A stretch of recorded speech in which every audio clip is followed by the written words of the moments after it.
તો કેમ છો મિત્રો, સ્વાગત છે તમારું નવા વ્લોગમાં। આપણે જાગીને ફ્રેશ થઈ ગયા છે અને આવી ગયા બહાર દુકાને। એમાં સવારમાં આવા ભાઈબંધ મળી જાય કે લાય ભાઈબંધ માવો ખવડાવી દે, એટલે આપણો તો મેળ આવી જાય। એમાં દુકાનવાળો કે તમે એની પાસેથી અડધો માવો ખાવો તો અમારો ધંધો કેમ હાલ છે। જવાનું હતું મિત્રો ભાઈબંધના લગ્નમાં, તો હું ને વિશાલભાઈ નીકળી ગયા છે લગ્નમાં જવા માટે। એમાં હજી તો ગામમાં પહોંચ્યા ત્યાં આવ્યો વરાજાનો ફોન કે આપણે હાટું બ્લેઝર લાવવાનું છે તો તમે લેતા આવજો। તો મિત્રો આપણે આવી ગયા શિવશક્તિ ફેશનમાં બ્લેઝર લેવા માટે। તમારે પણ બ્લેઝર અથવા શેરવાની બુક કરાવી હોય તો આવી જાજો। તો ફાઇનલી મિત્રો બ્લેઝર લઈ લીધું ને આપણે તો નીકળી ગયા લગ્નમાં જવા માટે। એમાં આ કયા ગામનો વ્યૂ છે તમને ખબર હોય તો કોમેન્ટમાં ગામનું નામ લખી દેજો।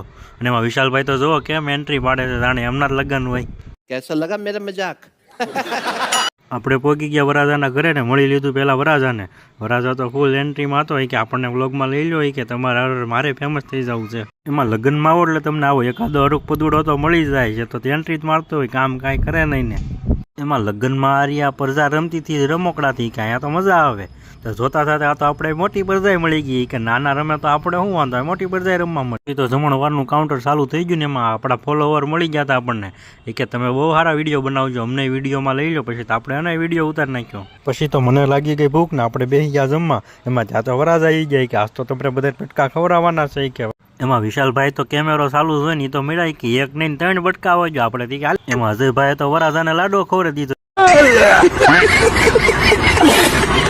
આપણે જમી લીધું જાજુ ને હવે આપણે ઘરે ભાગી જઈએ, નકર અહીંયા નહીં રહેવા દે બધા, આપણે તો કેટલું બધું ખાઈ ગયા।